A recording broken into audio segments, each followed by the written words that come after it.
तर दोन समाजामध्ये तेढ निर्माण करणं अयोग्य, संस्कृतीमध्ये एकमेकांचा आदर करणं हे महत्त्वाचं आहे. विनाकारण प्रत्येक गोष्टीचं राजकारण करणं चुकीचं आहे. मुख्यमंत्री देवेंद्र फडणवीसांनी या निर्माण झालेल्या वादासंदर्भात बोलताना वक्तव्य केलंय.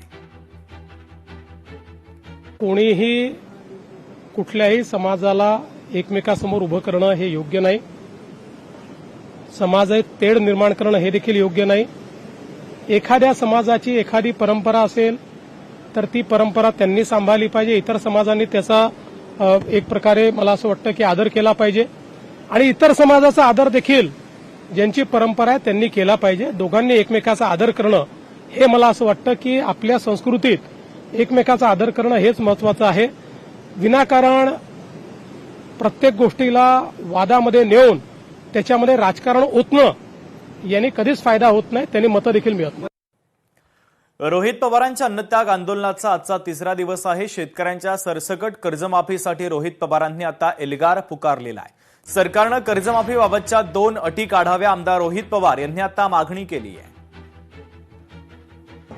एवढंच मत आहे की आम्हाला काही कागदपत्र वगैरे आता काही देऊ नका.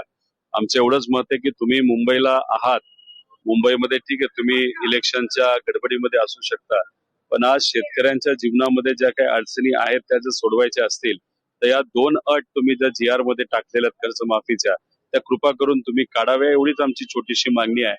आज संध्याकाळपर्यंत काय होते बघूया. आता आमच्यातले बरेच म्हणजे मी पकडून 27 जण इथं आंदोलन करत आहोत. सगळ्यांचं मत येत आहे की उद्या पवित्र नामदेव पायरीच्या इथं जाऊन आपण आंदोलन सुरू ठेवायचं. तर रोहित पवारांच्या आंदोलनाला आमचा पाठिंबा आहे. रोहित पवारांचं आंदोलन शेतकऱ्यांच्या हितासाठी आहे. मराठा आंदोलक मनोज जरांगे पाटलांनी वक्तव्य केलं. आता मला रोहित पवारांचा माणूस म्हणून बोलतील, परवापर्यंत फडणवीसांचा माणूस बोलत होते, अशी टीका सुद्धा मनोज जरांगे पाटील यांनी केली आहे. शेतकऱ्यासाठी लढायला लागलेत. आपण सुद्धा सगळे शेतकरी म्हणून साथ द्यायला हरकत नसावी. आता मोहिताची पंचायत होणार आहे. आता मी इथून गेलो की म्हणते पवाराचा माणूस, परदेशी रातभर मी देवेंद्र फडणवीसचा माणूस होतो. आता तिथून सुटणार तुमच्या घरात भेटणार आहे. मी माहिती फरफट चालू आहे. मी ज्याला भेटायला जाईल त्याचाच माणूस.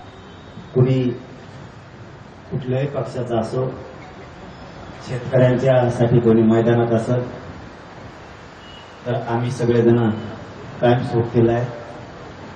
उद्या जर वाटत असलं कुणाला की मी यांच्याकडे भेटीला आलोय म्हणजे यांचा माणूस, उद्या भाजपचे सुद्धा लोक बसवू पोषणला बघा मी येतो मी सगळ्यात आधी.